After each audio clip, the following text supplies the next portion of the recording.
Welcome to the Marchitect, a live podcast series where leadership and product marketing intersect. The Marchitect is brought to you by our friends at the Compete Network. Thank you for all your support in bringing this to life.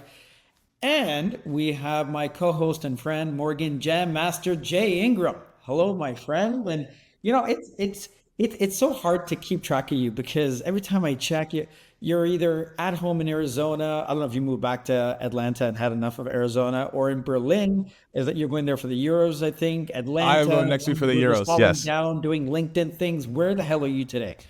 I've been Arizona. I am now here. I'm not going anywhere crazy until I go next week to the European Cup, which should be fun.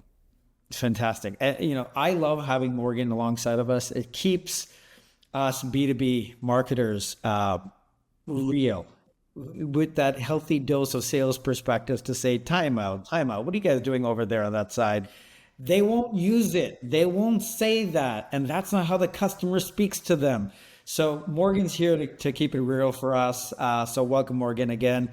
And today we have two gentlemen who have taken the product marketing world by storm over the past 18 months. And how? I mean, these guys have positioned themselves in such a compelling way. Hell, you go to their LinkedIn profile, go to Anthony's profile right now, but make sure you come back and take a peek at his banner.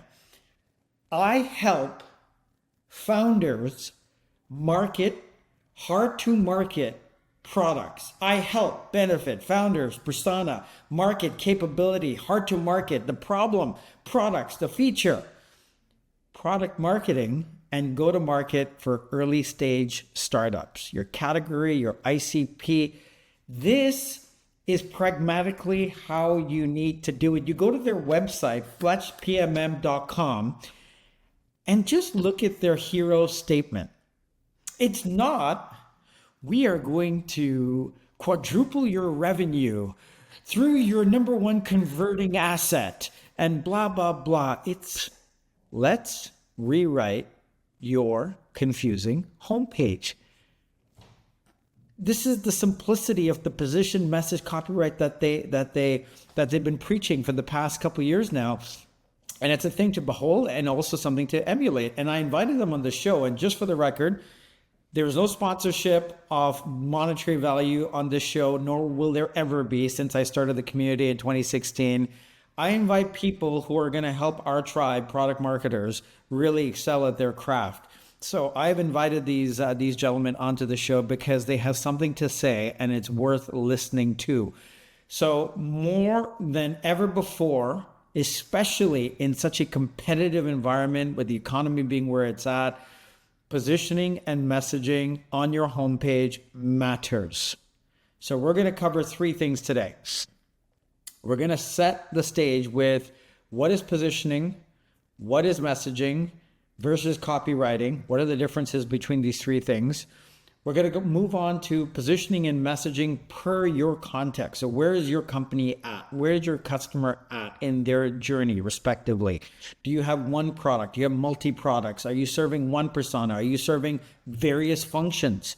There's differences and nuances to how you need to position a message per that. Then we're going to move on to how they tackle the homepage. And finally, we're going to tear down something that they've done in the past from a homepage perspective and really see their craft in action. You guys ready? So, I mean, Anthony, Rob, have you ever had a better intro than that? First and foremost, like, what? Tough to beat, that's for sure. Yeah, I know, the bar right? has been set. It's been set really high. I'm like, I don't even know what question we're going to ask next. But, we broke down a couple things. So I think the first part is positioning. I would love to hear from both of you a simple question that probably has a lot of different answers. What is positioning? What does that mean to you? But also, what is it not? So we'll start with Anthony there, then we'll go to Rob on this one. Yeah. So in our view of positioning, you have three key elements that make up your positioning strategy. It's going to be an audience, it's going to be a competitive alternative, and it's going to be your product's differentiation. And you kind of need all three. We actually don't believe that there is a positioning that's some sort of meta level thing that exists outside of audiences. And these audiences can be different target segments with different needs and desires, and your positioning will look different for different segments potentially. And so those three aspects make up what positioning is: who it's for, right? How they would use it, what they're looking to do. The product differentiation is against that competitive alternative. So I'd say that's like the quick answer. Rob, would you add anything to that? Yeah, I'll dive in here, and I have a visual, if I could bring it up for everybody Show here. it. Yeah, let's go. We love this off the start. So Anthony and I, this question's perfect because Anthony and I, we've been debating these definitions for 2 years, and literally last week we got to what we think is our most concrete definition of all three of these things. And Anthony structured it perfectly as far as getting into positioning, and I'll double click into all of this. So Anthony nailed it as far as the positioning level here. It's a strategy. It's something you can't see. And when we were getting round and round, and a lot of folks use it in B2B, they talk about your position, which I'll get to in a moment, and they interchange it with positioning, which is you working on the strategy to figure out how are we even going to approach a market made up of your target audience, your competitive alternative, and your product differentiation. You ask, what is it not? Positioning is not messaging, is not copywriting. It lives in that meta strategy level at a higher altitude of just defining those things. When we move down into positioning, we are now shifting from, okay, we've made all those hard strategic decisions of who we're going to focus on, who we're going to compete against, and what we think our differentiation is. Now we're trying to express it. And the big key as it ties to messaging is that it's asset dependent. And so you will have a different messaging strategy for a homepage than you will for a sales deck, than you will for ads, and you will for blogs, and you will for podcasts. They're all different messaging strategies that should connect in some way, shape, or form up to your positioning strategy, but it's a fundamentally different exercise. When you move down a layer from messaging is where you actually get into the asset execution. In our case, we focus exclusively on homepages, sometimes landing pages.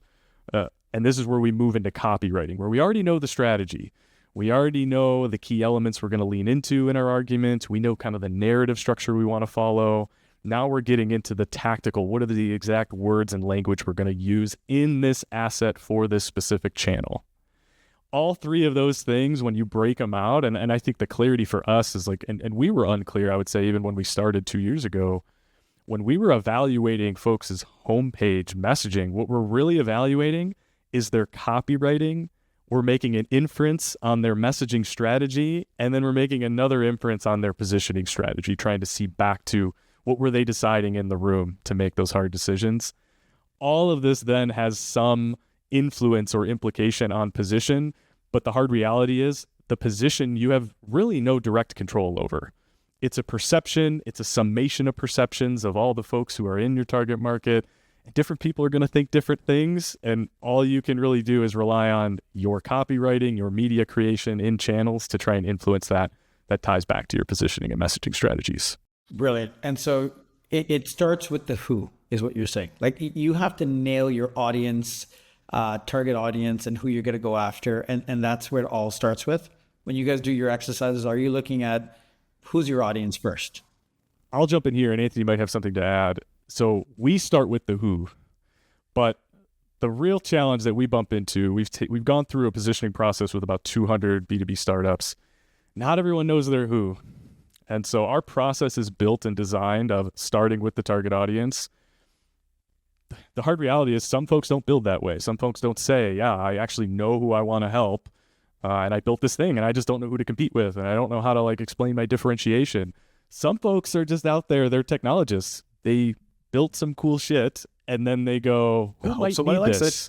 Yeah, and exactly. If you build it, they will come. And we're like, well, that's not going to work. And so they actually have to work backwards, right? And so the folks here in the middle are starting with, I built this cool thing, and they literally are in target audience discovery. Who is it going to be? And so that's where you kind of tackle the isolation of those three key variables of your positioning strategy differently. And it is hypothesis driven. And then there's even a group out here, we call them more market focused, where they they know the market dynamics, but they actually don't have a really clear sense of the who. Like they know who they want to beat out, but they don't know who to lead with in order to unlock the differentiation that they're aiming for. This one's more rare, I would say. It's usually one of these first two buckets. And for us, our process, and we'll get into it later today, is definitely this audience first approach to then back solve for your competitive alternatives and eventually getting to your product differentiation. So I want to break something down here, because as people are looking at, okay, the strategy of the positioning, right? Because obviously the tactical layers of messaging, copyright, follow up. What if you're working with someone and maybe people listening in, they're like, okay, I don't have my one avatar. I have like 4 people I think we could sell to. How are you helping people narrow down like where to start? Is it like, hey, let's do all 4 and let's test it? Or it's like, we need to stick with one, and if that doesn't work, then we'll pivot to others? So at a high conceptual level, it's a question of, the first question we try to figure out is, are these actually different segments? Because if you think, like, take a B2C example, let's say you sell at-home internet routers. The same segment could be someone, 20-year-old living in Miami who's trying to get faster internet in their house, and a 75-year-old grandma living in Denver, Colorado, who's also trying to get faster internet for her house. So it comes down to, like, is the use case actually shared between these audiences? In which case they actually probably are the same segment potentially. And in B2B, we see this a lot. Slack, like, let's take Slack. There's a broader way that Slack could go to market, targeting sales and customer success and marketing, basically talking about just team communication. And there's not like a huge material difference between those segments in, hey, we send messages back and forth. You can obviously go more specific for targeted campaigns where you would say, I'm actually going to target marketing teams. I'm going to use very specific marketing examples. And in general, the more specific you can go in your marketing messaging, usually it's going to be more resonant. And you know that, anything in sales, cold emails, the more targeted you can go, the more that's going to actually work, right? And so it's a question of, first of all, are these actually different segments? If they are different segments, it just raises some more questions that you have to answer. We work primarily with early stage companies, early stage startups that have maybe one marketing person. And they're like, we could be used by these 4 different industries: financial services, biotech, logistics and supply chain, and any of them could use us. And so we're going to go after all 4. And then you have to stop and say, okay, do you have the capacity as a small team to launch 4 concurrent go-to-market plans and strategies that are all going to be drastically different from each other? And most of the time they can't. So if it's an early stage company, you probably are wanting to do some more prioritization where you can actually say, even though we could service all 4, let's try to get some traction in one of them. And once we are making a lot more money, we can actually hire more marketers, more salespeople, and we can layer on the additional segments to go after it. Okay, we've dominated the logistics supply chain. Now we can start going after financial services. And any of those 4 might be multi-trillion-dollar markets. And we'll see examples where, it actually doesn't even make sense to start going after the others because you're getting such good penetration. And then even in larger companies, when you have multiple different segments, if you believe in the concept of an ideal customer profile, an ICP, one, not I have 10 ICPs, right? We have one ICP that's actually more important. You should probably spend the bulk of your marketing dollars and positioning strategy effort around positioning your product for them primarily. If that's where, if there's a group of customers that you make the most money from, they're the easiest to reach, they have the best word of mouth, they have the best NPS, upsells, all that stuff, you probably want to mostly focus on them and deprioritize the other groups. Brilliant. If you don't mind, let's just do a quick recap on the first question, and then we have a question from the audience. So for positioning versus messaging, let's leave copywriting aside. Can you just do a quick recap on position versus messaging? What's the difference? And then I'll ask the question from the audience. The fundamental difference, positioning is really just a strategy exercise. And what you're doing is you're making a key decision on 3 elements. Who's your target audience? Who are you competing with for that target audience? And what's your product differentiation relative to that competition? That's positioning, plain and simple. It's all strategy. It's inside. No one can truly see it. They can only make best guesses when they bump into your assets and your copy that's out there. Messaging strategy, similarly, is a strategy. It's somewhat invisible. It's where you're moving from, hey, we have this positioning of those 3 key elements. What pieces of it are we going to pull into specific assets and channels? So it's messaging strategies are always asset and channel dependent, and it's around prioritization. It's around figuring out the order of the arguments we want to make. And then the jump into execution is where you get to copywriting, video production, all the things depending on channel and the asset. That's where you're actually translating your messaging into something tangible. And that's what your market's going to interact with. Interesting. So great segue to this question. Thanks, Kamesh, for the question. If you keep changing your messaging for each asset type, would that not be confusing to your target audience? Well, it depends. Do you have multiple audiences, right? Going back to what Anthony said, and then the early stage folks we work with, like as far as finding fit and taking advantage of like owning one small market and then growing, ideally you just have one audience. And so there's consistency. Oh, you show up the same way and you say the same thing on Twitter, in cold emails, in podcasts like this, to where there is no confusion. I think what is being described in the question is, isn't it confusing when you have multiple audience? And the answer is, hell yeah, that's the issue, is companies try and come up with this universal set of messaging. That's like one approach, but then it doesn't resonate with any of these different pieces. Or they do the hard work to split message.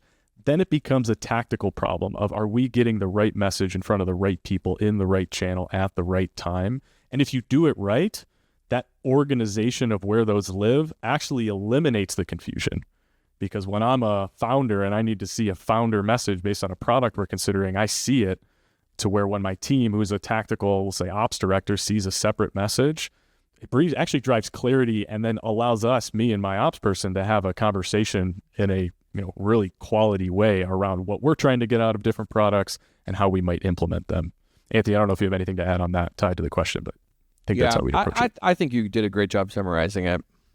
So going back to positioning, when people ask me all the time, I'm a practitioner, I advise on the side, but I'm a practitioner. I'm in product marketing every single day. And then I have these clients on the side who come to me and say, Rowan, how should we position our product? And I'm like, oh, mother of God. And I answer the question with a question. And I think you guys do the same thing. Again, for whom and what do they know? I saw one of your posts, and you guys have many phenomenal posts on the 3 different, distinct phases of positioning. Can you just elaborate on that a bit? Yeah, let me share my screen actually, because this one is also a good one. While Anthony's bringing that up, that question, Rowan, of how should I position is equivalent to asking a complete stranger who you should marry. It's the existential question. And the truth is, you have to figure that out. Someone else can't tell you what it is. Go ahead, Anthony. So in general, markets, segments have different levels of maturity as it relates to the thing that you're selling. And we know this intuitively, but when it actually gets to the brass tacks of trying to figure out what you're going to say, sometimes people forget this. And so I want to imagine that it's early 2000s and you are a company that is selling an ice bath. So this is before cold plunges, cold water immersion became this big wellness tactic. And you're going out there and you're basically talking about, hey, I've made an amazing ice bath, and you're trying to sell it. If you start to say, we are the best ice bath, we are way better than all the other ice baths, right? We have really strong temperature control. Where it's easy to fill up. People will be like, okay, why would I need an ice bath? And we're like, well, it's because you could do cold plunges. And they're like, what? That sounds horrible. You're saying you want me to get in the ice bath? I was assuming this was for some sort of food or something that you're trying to, or drinks that you're trying to, is this and so you have to walk back that if the segment you're going after doesn't even do the activities that would be required by your product, we would call them in stage 1. They're a very immature market segment related to a product. So when you position in stage 1, you don't compare yourself to other products in your category. You don't even compare yourself to other types of categories of solutions for the activities. You actually have to first lead your positioning around getting people to want to do the activities that would be required by your product. And the way you do this is you anchor the message on a desired outcome that ideally is unmet. So you start with the desired outcome of, let's say these are like fitness people.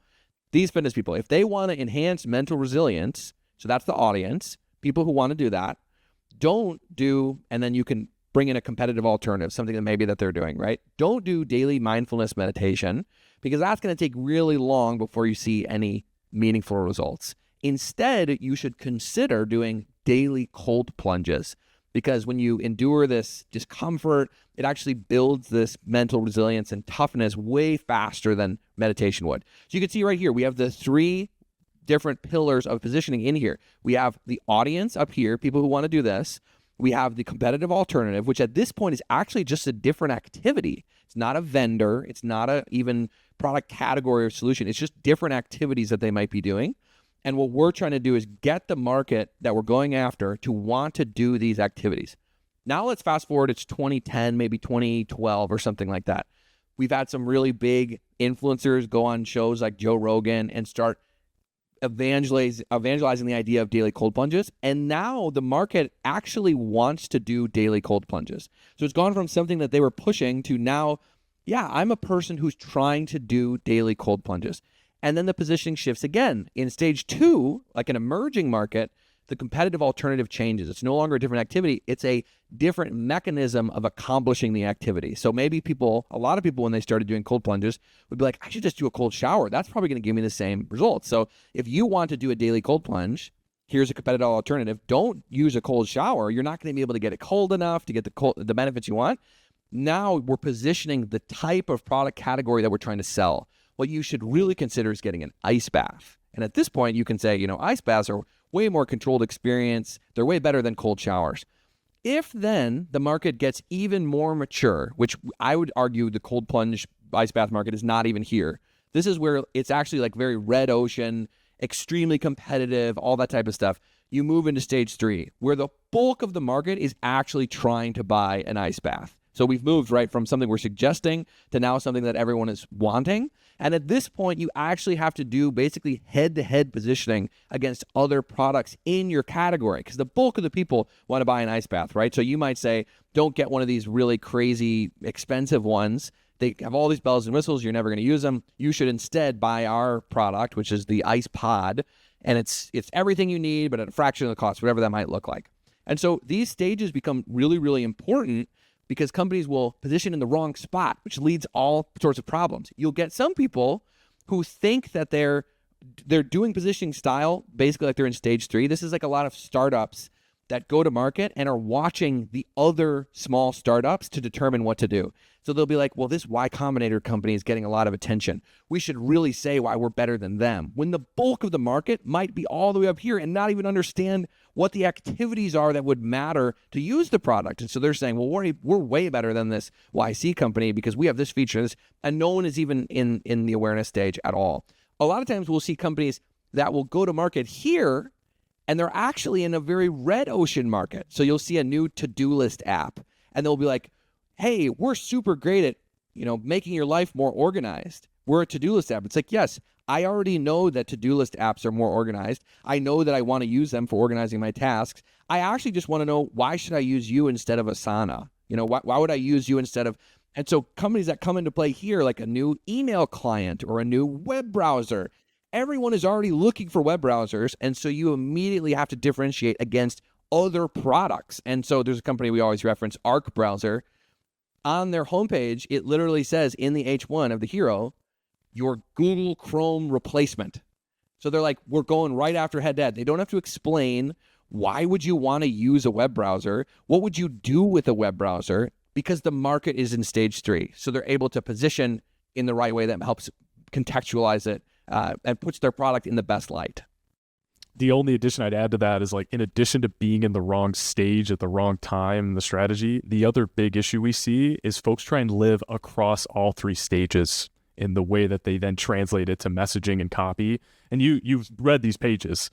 They're like, hey, there's this really big problem you got to solve, and you got to solve it with this tool, but we're better than these other tools, and you don't do these other activities. It's like scatterbrain. They're trying to educate at the same time they're trying to sell at the same time. It's madness. And so that's another one that comes up a lot.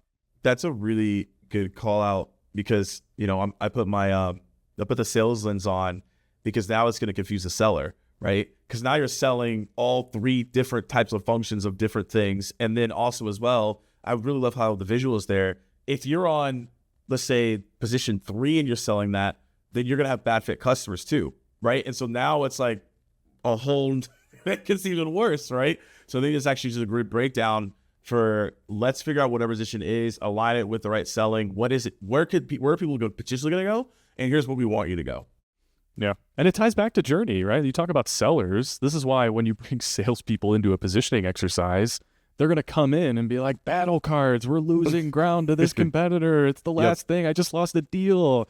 And they forget that, hey, in a marketing journey, the person may not even be aware of the category.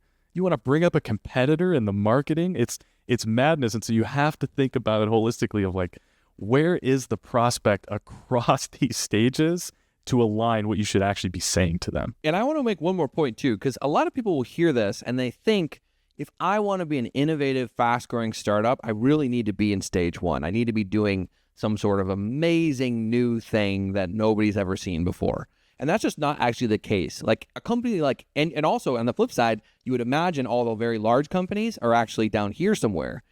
In reality, like, let's take a company like Airbnb. Airbnb is actually in stage 2. They're running competitive ads on YouTube all the time. I get them all the time. They're very clever. They're like, if you want to find somewhere to stay on your next vacation, don't go to a hotel.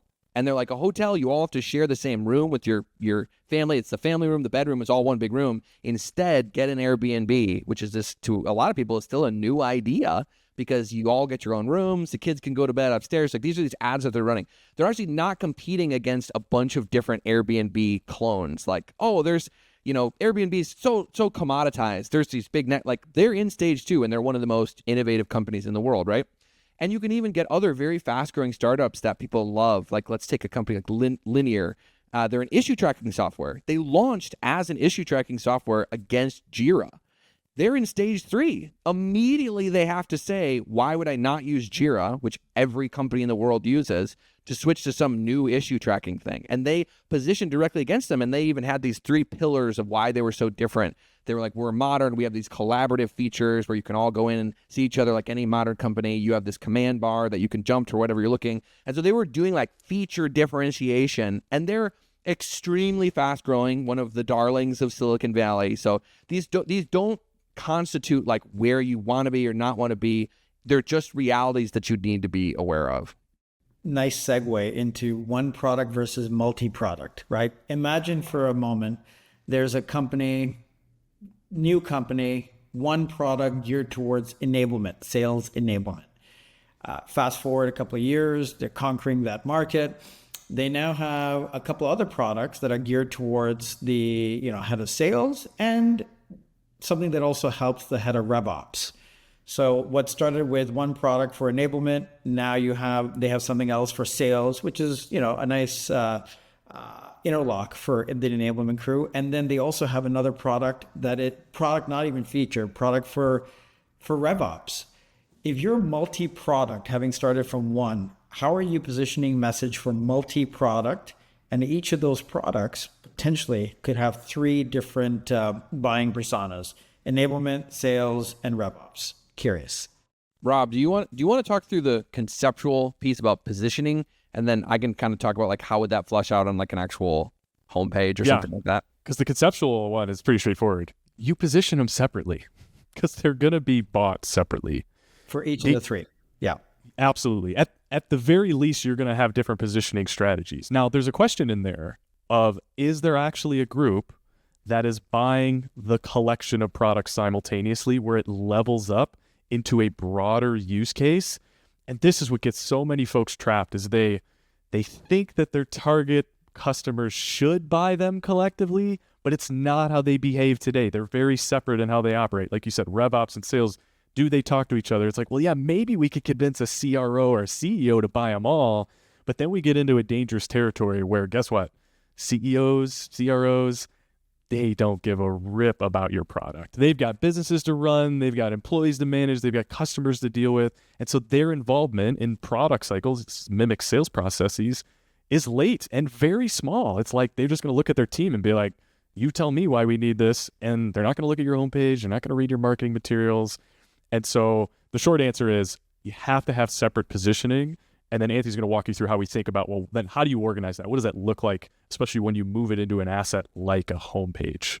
And like even to give one more example, credence to what Rob's saying, right? Like, is there a positioning for Microsoft that spans Office 365 and Xbox? Like both Microsoft products, is there a way to position both of those? It's like, yeah, if you're a business owner, you're trying to get everyone on this, and you also want a game, like we're the solution for you. But like, they're just different, right? You're going to position them differently. Sense. Yeah. So yeah, when it comes to, and I'm going to share my screen again, when it comes to a homepage, because a lot of times people are asking this question, what they're really saying is, what do I put on the homepage, right? Especially people we talk to, they're like, how do I actually just visualize that I have these different products, which I do? And you really have three different approaches. You can either try to summarize the value that you give across the homepage, you can itemize, or you can prioritize. So the summarize is where you're actually trying to talk across all the groups at once. And so Palantir is used by all sorts of different entities for all these different reasons. And so what's the summary? Something like this: AI-powered operations for every decision. Software and services for every business. Whether you're a small or medium business, Sage offers an ideal solution. Summarizing across, as you can imagine, and as you can see, is not very clear. It doesn't quite tell us anything at all. Airtable: unlock your unknown with Airtable AI. Use AI in everyday work, usher in a new world of potential impact. So summarize is not good. It's not customer-centric, puts the burden on the visitor. It's very undifferentiated, like you're going to sound like everybody else. The second thing you can do is you can itemize. And this makes sense when you actually have people coming in equal numbers for each of your different products. So if you're like, we really don't have one main product. We serve these three different segments, and it truly is 33, 33, and 33% for each of them. And we divide our go-to-market dollars equally across all three. There's really no priority. And so then on a homepage, you actually want to do something like Rippling does, where they say, magically simplify HR, IT, and finance. That's their three buying groups. And then they immediately try to get you to go to one of the subpages based on the groups that they're going after. Because I think their go-to-market actually is going after these things probably in equal measure. So they're like, if we lead with HR, we're gonna drive away the IT and the finance folks, and we're actually spending our money basically the same across all three. In this stage, the homepage becomes kind of a homepage of homepages, right? It's just a directory to get you to go to one of the subpages. So itemizing is good if you have product market fit with all your products, you're evenly distributing your budget to try to reach them. It still puts the burden on the customer to look through your sushi menu to find the specific thing that they're looking for. And it's very, very risky for a pre-product market fit startup, where you're basically trying to get brand awareness on all these different products at the same time when nobody even really wants one of them per se. The last one, which is usually we think the best for most companies, is to actually do some prioritization. And so this looks like, this is a funny example we've used. It's the difference between Panda Express leading with their best-selling product that everyone knows and loves versus being like, hey, check out our menu. This is our homepage. It's everything you could buy at Panda Express. When in reality, most people know them for the orange chicken. And if you don't like the orange chicken, it's very unlikely that you're going to like any of the other stuff. So they're like, let's just try to get people, if we're giving out free samples at the mall, let's do free samples of the orange chicken, right? Let them try the chow mein after they've done that. But even giant companies, Microsoft, right? I think maybe the most valuable company in the world right now. This was a couple months ago. They were leading with Copilot. They weren't trying to say, here's Copilot and Xbox and the Surface and getting them all in a giant sushi menu. They weren't like, changing the world for the better, some sort of big summary thing. They're leading with the product that they want to sell. Same with Apple, another very large company. They were a couple months ago, were leading with the new watch. And they were saying, hey, we want people to buy this. And they pushed everything below because they're realizing that the homepage is a marketing asset. And so you can either use it to your advantage or you can squander it and waste it on basically getting executives happy, right? Another one, Workday, they were leading with their Workday recruiting product. Monday for a while was leading with their work management product, right? Uber basically says, let's talk to riders, then we'll talk to drivers, then we'll talk to businesses, then we'll talk to people who are ordering food. So the pros and cons, right? Prioritization is usually the best for marketing, for getting people to like take an action. It aligns with the existence that like you actually do have an ideal customer profile. A lot of times it's just hard on the executives because everyone feels like I want my thing with my P&L to be in the front. And so choosing one of them over the others, it takes a really strong strategy and really good company leadership to be able to manage that. Otherwise, you end up with committee driven decisions where you get these really watered down things because it's like, well, at least nobody gets a spot on the homepage. We all get, absorbed into this really confusing statement. One thing I want to call out on a couple of these examples were really good imagery and photos. Like, how important is to take that in consideration when you are doing your messaging on your site for something like this? It's super important. Unfortunately, it's not something we directly solve, right? Like it's part of the translation. That's where when you're moving from messaging strategy into, in our case, we do handle copywriting, but design is a part of communication, video production is part of communication. We have our point of view on that is if you're making a product argument, it should align to the copy you have. And in most cases, that means showing the product. The one thing that we think is bad practice, especially in B2B, is putting these abstract notions in front of your audience or like, a successful business person in a photo. It just doesn't help convey the argument you're trying to make.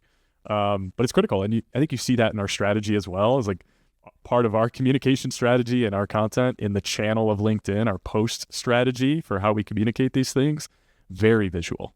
And we think it's helpful. Brilliant. Considering time, we could spend so much more time diving into positioning and messaging. Let's make it real. Okay. We have an understanding of the positioning, the messaging, one product, multi-product, different personas that you sell to. What are the do's and don'ts of your homepage? Let's do a one-on-one first on how you translate positioning and messaging onto your homepage, the flow of the page, and then let's break down an actual example. Perfect. So I'll jump in and take you through the flow and how do we get to some of those homepage best practices. And then Anthony will jump in. We've got an example to share of a client we just worked with. So effectively, the way we approach this, and we talked about it earlier, is audience first. And so we have 6 steps loosely in our process. We always start with audience as a smoke test of, hey, what are all the potential options of who we could be targeting? It's a version of customer segmentation.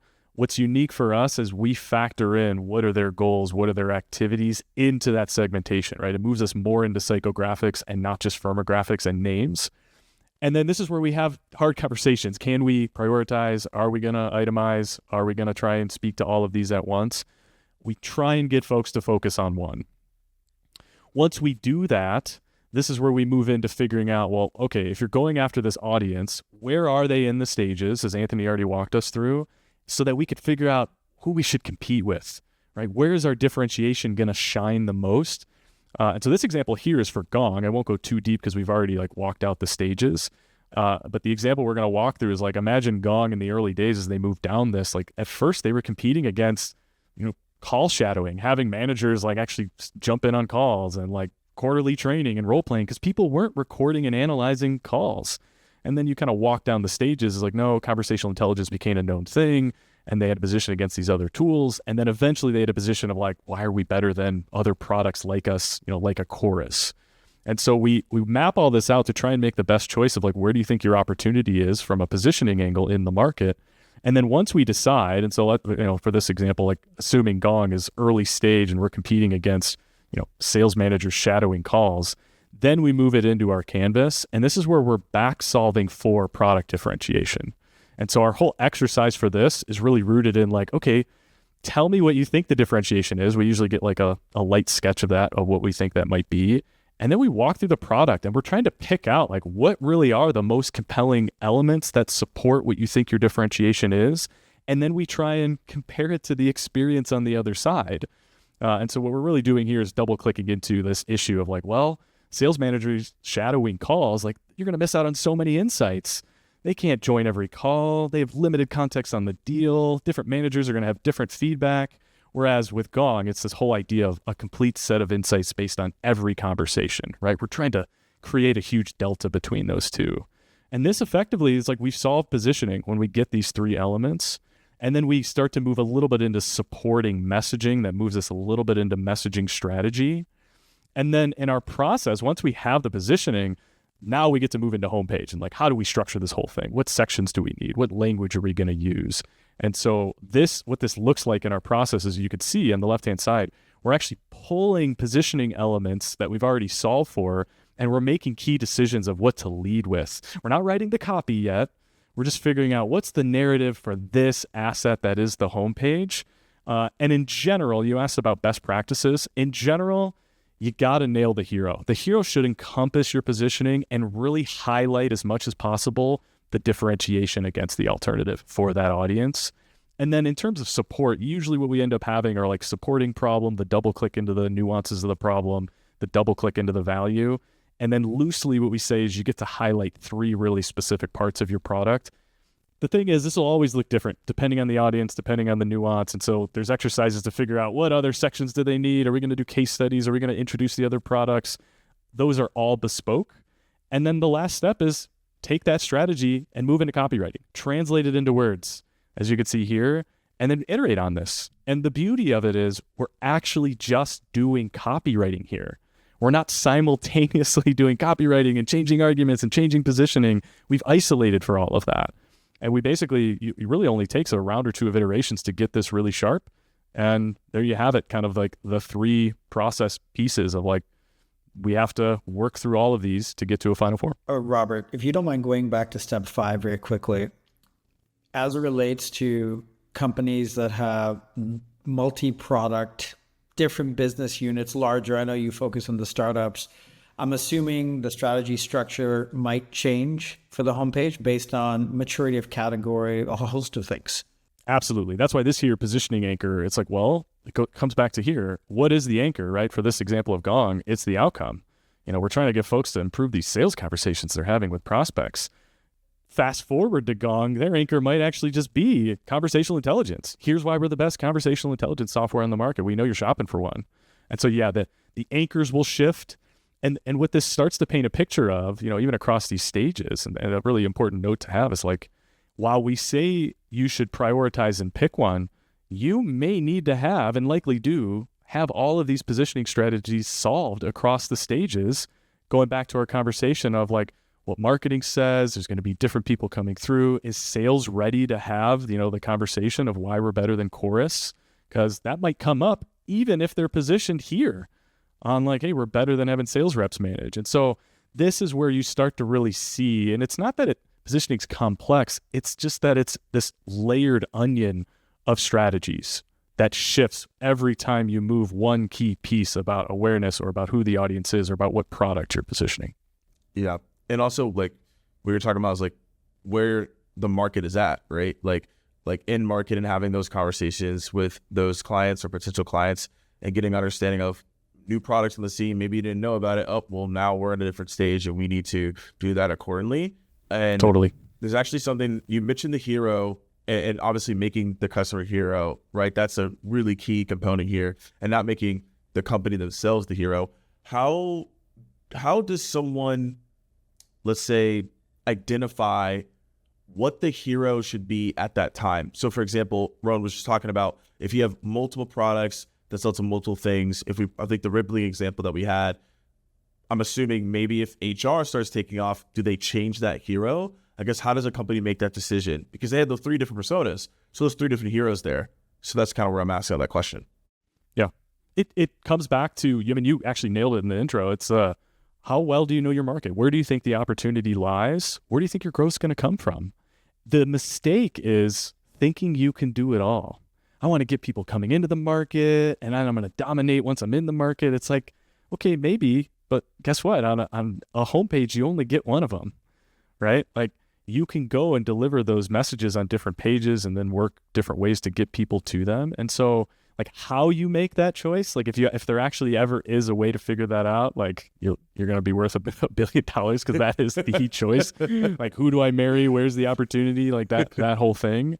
Yep. If I bring it back to concepts, it's really about which route is our differentiation going to be the highest in relation to where we think the market's struggling the most. And that's that combination of who's struggling and what are they doing now that they're struggling so much with. And it's like, it's a thesis on both sides. Where are we great and where does everything else suck? And it's like, you should probably pick that combination to lead with. Morgan's still answering the question, who should I marry? So and we can have maybe in a future episode of getting him for his ICP, who's his target audience for what differentiated product he offers, and it's a fantastic product, I gotta say. Hey, that's a bonus episode. That's an exclusive. You got the Gents, we have, maybe 5, 6 minutes left. 8 if we're pushing it. Anthony, do what you do. Let's do a teardown. We don't want to rip any company here. What we're trying to do is before, after best practices. Someone you wanna do this with? Yeah, for sure. So let me share my screen again. So we worked with a company. I'm actually guessing you guys are pretty familiar with them, called Lemlist. And so Lemlist, they are a sales engagement platform, cold email, cold outreach, cold calling, sequences, all that stuff, right? So when we worked with them, if we look at Lemlist before, they were positioning kind of as if they were in stage 1 potentially, and you were thinking about getting your first sales engagement tool, right? Turn strangers into customers, find buyers, engage across multiple channels, convert them into your next customers. This is basically, either stage 1 or stage 2, leading with, hey, this is a new type of thing and here's how it works. And, we got this lead database and stuff like that. So what we realized when we started working with them is that most of their customers actually already knew, they already knew that they wanted a sales engagement tool, the people that they were going after, and they were probably better suited to compete in stage 3 where it was a more mature market. So when we worked with them, we figured out we should actually lead with their key differentiation over other products in the category. And they had this really, really strong differentiation where they have this whole email warm-up feature that a lot of the other platforms didn't have. And so what we wanted to lead with was the fact that these other tools might have all these amazing features, but in reality, if the email never reaches the person that you're trying to get to, it doesn't matter how many cool features or built-in things like that. So they were leading with this differentiation about actually deliverability, the only cold outreach tool that helps you reach inboxes and get replies, right? And then we built kind of this problem section that Rob was talking about. Cold outreach won't help you quickly acquire customers if you have no idea if your email list is reliable, if you have to personalize these emails together, and you're wondering if the emails are getting delivered at all, right? Discover Lemlist, the only sales automation tool that ensures your emails are actually delivered and get a response. So, and then we started bringing out the product highlights where it was exactly how it works and what it does and things like that. Stay out of the spam folder, right? Avoid deliverability issues and stuff like that. So carving out a key place where this differentiation could live rather than going after the very green market of people who are I don't even know that I want this. And this also came alongside with them wanting to go after some larger companies that they weren't going after before. They had been doing very small teams focused, but they were actually finding some success in slightly bigger companies. And those companies would know that they want a sales engagement tool. And so leading with that differentiation based on the stage was kind of how we helped them actually rewrite it. And to add here, they're a good example. They're a collection of multiple products. We're actually working with them now on some of their other suites, and they are positioning all of them separately.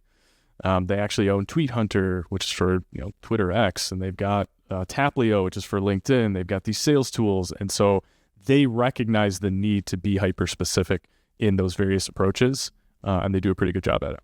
All right, thank you. We have a few minutes left. Let's go to audience questions. The ones that we don't get to, Robert Carell, Mike Myers. Jeez, isn't that the Friday the 13th guy? And it's Friday, but it's the 14th. Mitchell Robin, JamCon. We may not be able to get to all your questions, but if we don't, I'll get the answers from Anthony and Rob and post it when we share this this podcast. But Erin Balsa, hello, Erin, from the UK, formerly from the US, a fantastic content strategist. Her question: knowing your buyer inside and out is a must for writing homepage copy, of course. What questions should companies ask their audience to get the most meaningful buyer insights? I'm assuming this is something you guys do when you're sitting with your clients and really digging into the audience of your client. What are the questions that you ask to get the most meaningful buyer insights? For stuff like this, I kind of take a different angle, right? When you're trying to understand your customer and their problems, it's really not a linear process of all right, I've got 10 questions I'm going to ask you, and then I'm going to know you. The very best founders and startup teams we work with truly just immerse themselves in the world of who they're trying to help. And there's no replacement to that. And the answer is there's thousands of questions. And I think about the way we've even built Fletch. We've had thousands of interactions with founders, product marketers, marketing teams, And it's listening. And and if I had to move it into questions, it's like, yeah, what are you working on now? What's sucks about it? Like, what are the goals? Like, you got to know all those things, but there's this intangible piece of even like going back to relationships and like who you're going to marry. Like, you know your friends better than anyone. You don't know your friends better than anyone because you sat there and were like, great, what's your favorite color? And like, where did you vacation? You just live with them and you like pull those things in to where then you can start to anticipate how they'll behave. And so I don't think there's no silver bullet to questions. I truly think it's frequency, constant exposure, and just volume of interactions that get you there. And there really are no wrong questions. You're going to learn a lot almost regardless, as long as you're having conversations. But that's my take. Yeah, and the other piece too to think about, and Rob said there's no wrong questions, but there are wrong people to ask. Because what we have found is that when you, especially, so there's this whole concept of voice of the customer, right? And just in the phrasing, voice of the customer, assumes you're talking to customers of your product, right? So if I've been using Notion for 5 years and I know the ins and outs of Notion and I have put my entire life into there, and then Notion asks me for a quote, what do you like about Notion? I'm going to say something like, oh my gosh, it totally changed my life. I run my life out of Notion. Everything I do is with Notion and stuff like that. And I'm going to use these really big, like transformative language. And so what happens is people say, let's get some quotes to figure out what we want to write on our homepage. So they'll go in there, interview all their buyers. What do you like about this? Well, this solution completely transformed my business. And they're like, oh, that's great. Let's put that on the homepage. And then they lead in the H1, transform your business with, Panda Doc or something. And they're like, and the problem is the average pragmatic buyer who's shopping for a tool is actually not looking to transform their business. And if I'm the person who's about to make a 6, 7, 8-figure purchase on behalf of my company, and I'm like, if I do this and it transforms my business in the wrong way, I'm going to get fired. Like, this is a very scary thing. And so leading with this giant transformation actually can drive people away who are not ready for that level of intensity. And so a great metaphor is, what do you put on a dating profile? Like, if you say you make a Hinge profile, are you going to say, I'm going to be the best possible husband. I'm going to love our children. I can't wait to grow old with you. I'm going to be great with your parents. You're going to love my parents. Someone's like, whoa, I haven't even gone on one date with you yet. This is way too, I'm leaving. That's the equivalent of like, transform your business, turn your business, increase all your revenue. Like, we're going to all this drive new outcomes. That stuff is so intense, where actually probably the best dating profiles would be like, I like rock climbing. I'm a good cook. I could probably make us a good meal. Drastically reducing the scope of intensity to make people more willing to see what you have to offer, right? Oh, interesting. That sounds kind of cool. And so it's like shrinking the message. So when there is no wrong questions, if you ask people who have all the context and are deeply, deeply embedded in your product, they're going to give a very different answer. The same way if you ask someone, what do you love about your wife versus what got you to go on the first date with your wife? Those answers are going to be so unbelievably different. I would love to end with one key takeaway or thing to do come Monday morning for those who are going to go to their homepage and look to sharpen their position and message just on their homepage. One key takeaway from each of the three of you. Morgan, you're up as well. We'll start with either one of Anthony or Rob, and we'll end with Morgan. What is the one key takeaway you want our audience to take away? I've got one, but it's not necessarily directly on your homepage. Go look at all your customers and aggressively segment them and be ruthless. Why did they come in the first place? What were they trying to do? What industry? And then look across them all and then ask yourself, can I really talk to all of these folks at once? And am I trying to? I'll give a much more very low level tactical thing that I think you could do in 5 minutes. Rob's will probably take a long time and is very important. Yeah. Sorry, I love Rob's. I love Rob's. Yeah. Just to balance it out, yin and yang, I'm going to give you a 5-second activity, maybe a 10-second activity. If you blur out the supporting body text under each of your website's headlines, would a visitor be able to understand what the product is, what it does, when they would use it, why they would use it, and who should use it? just reading your headlines, not the supporting body.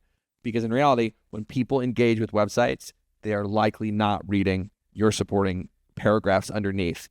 And if all the meat, if all the important things are hidden in those paragraphs, and you scan through and you have no idea what it is, you probably should be doing some tweaks this week.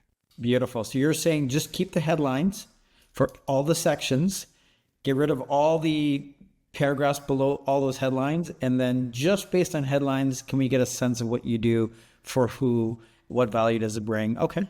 I love that exercise. My biggest takeaway from this, even for my own self, and I think for everyone that is a founder or you're a part of this strategy, is understanding what stage you truly are in right now instead of thinking the future state that you want to be in. And so I think a lot of people are like, hey, I think we could be in stage 3, and I think we're competing against all these people, and you're really not. You're actually really in stage 1. So I think it's one of those things where it's like, hey, let's identify currently in market, what stage are we in? And then what stage do we really want to go to? But I think it's taking a step back, because I believe as a founder, myself, and I think for other people who start businesses, you think so far ahead that you actually aren't in the stage of position that you should be in. And so you're positioning against something that isn't even there yet. So I would say that they have that as a takeaway. In market right now, what is our stage and where would I like to go? Love it. Thank you, Morgan. Anthony, Robert, your exercise is something I actually did in my first couple of weeks at the company that I'm at right now. And I'm not even going to plug the company because it's cybersecurity. So if you want security, information, event management solutions, yeah, come talk to me, product marketing and TMO people on the call. But otherwise, segment ruthlessly is the word you use, your customers, because I asked a simple question of, amongst our commercial and enterprise accounts, who bought us? Who is using the damn product often? Who renewed more often than not? And then who expanded into more things because they believe what we do and into other products? These are the types of people, low maintenance, we don't need to beg them with discounts and that we want to replicate and get more of, right? So I love what you said there. It's something most companies don't do and should be doing on a recurring basis. Anthony, Rob, thank you. Appreciate you guys. Always a pleasure. Morgan, as always, my man. Yes, sir. Couldn't do this without you. And this is episode 2. It's a wrap. Thanks for having us.